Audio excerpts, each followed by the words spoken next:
आपको मैं आज के इस वीडियो में चैप्टर 5 के बारे में बता रही हूँ, जो हमारी किताब NCERT क्लास 12 की है। चैप्टर 5 का नाम है through the eyes of travellers, यात्रियों के नजरिए से।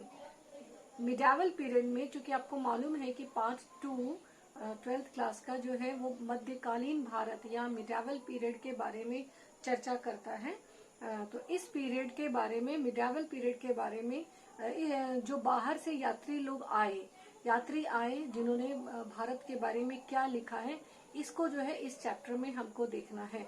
तो ये मेनली ये चैप्टर जो है 3 इम्पॉर्टेंट ट्रैवलर्स के बारे में है, Al-Biruni, Ibn Battuta and Francois Bernier. तो इस वीडियो में मैं आपको इब्न बतूता के बारे में बताने जा रही हूँ। इब्न बतूता के लिए शब्द यूज हुआ है ग्लोब ट्रॉटर। ग्लोब ट्रॉटर का मतलब होता है, it means a person who travels to many country, यानी कि एक ऐसा आदमी जो बहुत सारे देशों में ट्रेवल किया हो। इसीलिए इसको हिंदी में बेटा विश्व यात्री बोला गया है। और आपके एग्जाम में 1 मार्क्स के क्वेश्चन में पूछता है कि which traveller is known as global trotter, then your answer will be Ibn Battuta. ठीक है। अब इनके इंट्रोडक्शन के बारे में जान लें कि इब्न बतूता कौन थे, इनका जन्म कहाँ हुआ था, भारत कब आए, किसके शासनकाल में आए, और कौन कौन से कंट्रीज इन्होंने घूमा, भारत में किस जो है पोस्ट पर ये रहे, इन सारी चीजों को हमको इसमें जानना है। और अबव ऑल हमको इनकी किताब का नाम जानना है, Rihla. The name of the book is Rihla. Ibn Battuta wrote a book named Rihla. Arabic language में है, अरबी भाषा में है। तो ये 2 फैक्ट है जो आपको याद रखना है। ग्लोबल ट्रॉटर के बारे में मैंने आपको बता दिया कि Ibn Battuta was known as globe trotter. Globe trotter कौन, जो दुनिया बहुत सारे देशों को घुमा हुआ हो। फिर इनका जन्म जो है बेटा मोरक्को के थे। आपको एग्जाम में मोरक्को आ सकता है, और Morocco is a country of Africa. तो अफ्रीका में मोरक्को है, और मोरक्को में एक प्लेस का नाम है तंजीयर। मोरक्को के तंजीयर नामक जगह पे इनका जो है जन्म हुआ था। और वो भारत में आए 14th सेंचुरी में, 14वीं सदी में भारत में आए। उस टाइम पे भारत में जो शासन था वो मोहम्मद बिन तुगलक का था। 1332 में वो इंडिया में आए हैं। और इब्न बतूता जो है वो याद रखना है, मोहम्मद बिन तुगलक के शासनकाल में आए थे। तो क्या चीज था बेटा जो उनको जो है इब्न बतूता को भारत खींच के लाया? तो उन्होंने ये सुना था कि एक तो उनको पूरे जो है दुनिया को घूमने का शौक था।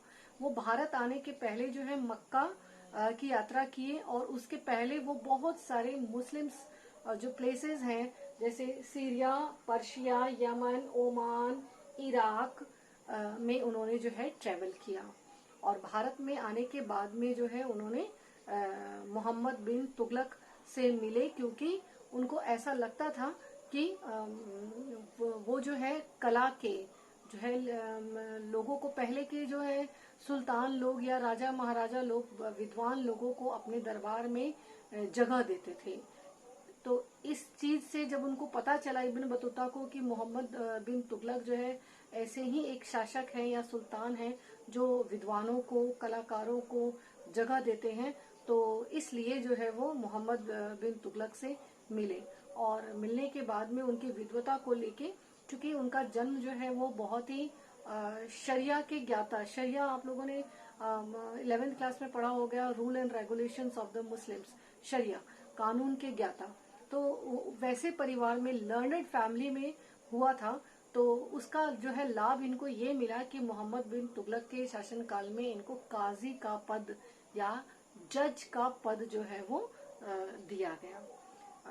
काफी सालों तक वो जज के पद पे रहे, लेकिन बीच में इनके जो है मन मुटाव हो गया, इन लोगों के बीच में कुछ गलत फहमी हो गई मोहम्मद बिन तुगलक और इब्न बतूता के बीच में। तो मोहम्मद बिन तुगलक ने इनको जेल में डाल दिया था। तो कुछ समय ये जेल में रहे, लेकिन जैसे ही गलत फहमी जो है वो खत्म हो गई, इब्न बतूता को उन्होंने दोबारा काजी का पद जो है वो दे दिया। और उसके पश्चात जो है उन्होंने कहा गया इनको कि वो जो है चाइना जाएं और मंगोल के रूलर से जो है as a ambassador, Mohammad bin Tughlaq के एम्बेसडर के रूप में, राजदूत के रूप में वो उनसे मिले। तो इस क्रम में, चाइना जाने के क्रम में जो है इन्होंने और भी कई देशों का जो है यात्रा किया है। और चूंकि चाइना में भी वहां पर वो रहे, वहां का उन्होंने स्टडी किया, देखा, और फिर उन्होंने जो है चाइना से वापस आने का निर्णय किया। वापस आने के बाद में जो है 1347 में वो जो है वापस लौटे, भारत वापस लौटे। और वापस लौटने के क्रम में भी इन्होंने जो है मालदीव, श्रीलंका, ऐसे बहुत सारे जो है कंट्रीज में इन्होंने घूमा। चूंकि मार्को पोलो का भी आपके इसमें बेटा जी 1 मार्क्स का क्वेश्चन आता है कि वेनिस इटली में है, वेनिस यात्री थे मार्को पोलो, और वो चाइना गए। उन्होंने चाइना के बारे में बहुत कुछ लिखा है। और चूंकि इब्न बतूता ने भी चाइना में ये रहे, स्टे किया, और इन्होंने भी चाइना के बारे में बहुत कुछ लिखा है, तो इनकी तुलना जो है, कंपैरिजन जो है, वो मार्को पोलो से किया जाता है। जब वो अपने कंट्री में उनको जाने का जब हुआ और वो जब अपने कंट्री गए, तो वहाँ के शासक ने इनको जो है अपने एक्सपीरियंसेस को लिखने के लिए जो है ऑर्डर दिया।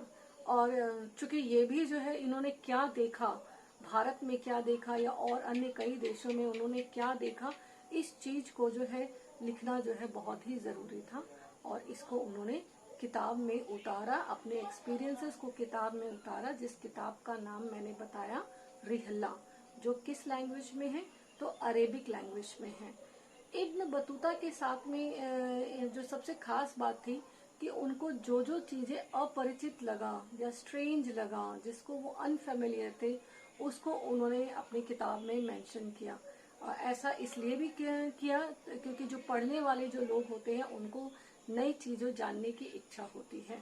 और इब्न बतूता एक ऐसे जो है व्यक्ति थे जो इस चीज को फोकस करते थे कि किताब पढ़ने से ज्यादा नॉलेज जो है या आदमी को जानकारी जो मिलती है वो घूमने से होता है। घूम कर अगर हम अपने खुद से उस चीज को देखते हैं तो वो नॉलेज ज्यादा बेस्ट है, वो एक्सपीरियंस ज्यादा अच्छा है, जो एक्सपीरियंस हम किताबों को पढ़ के गेन करते हैं। तो इब्न बतूता का नाम जो है वो इम्पोर्टेंट ट्रैवलर के रूप में आता है। इसको ही came to India during reign of Mohammad bin Tughlaq. In he was appointed as a Qazi or judge of Delhi. In 1342, he was ordered to proceed to China as the Sultan's envoy to the Mongol ruler. In 1347, he decided to come back. उन्होंने 1347 में वो अपने वापस country जो है Morocco जाने का उन्होंने निर्णय ले लिया। His account is compared with Marco Polo. Marco Polo कहाँ का यात्री था, मैंने बताया आपको, इटली का। इटली में भी एक जगह है वेनिस, वेनिस से उन्होंने जो है चाइना की यात्रा की थी मार्को पोलो ने। इनका कंपैरिजन जो है मार्को पोलो के साथ में किया जाता है। और he wanted to know about the things which were unfamiliar to him, example coconut and पान। जब वो भारत में आए ना, कोकोनट के लिए बेटा नट शब्द का यूज किया गया है इंग्लिश में, नट या कोकोनट भी आप कह सकते हो। कोकोनट उनको बहुत अजीब सा फल लगा क्योंकि बाहर से उन्होंने कहा कास्ट फल, कास्ट फल मतलब लकड़ी का, ऊपर बाहर से लकड़ी का गोला होता है, अंदर जो है वो व्हाइट या मुलायम चीज होती है। तो उनको वो उस चीज को, उनको ये जो फल जो था कोकोनट था, वो उनको बहुत ही अजीब लगा। दूसरा चीज उनको जो अजीब लगा वो था बीटल लीव्स, यानी पान। पान को उन्होंने बहुत ही आश्चर्य से देखा। कोकोनट एंड पान, आपको ये चीज याद रखनी है, ठीक है। अभी मैं और आपको जो है अपने नेक्स्ट वीडियो में मैं इसके आगे की जानकारी दूंगी।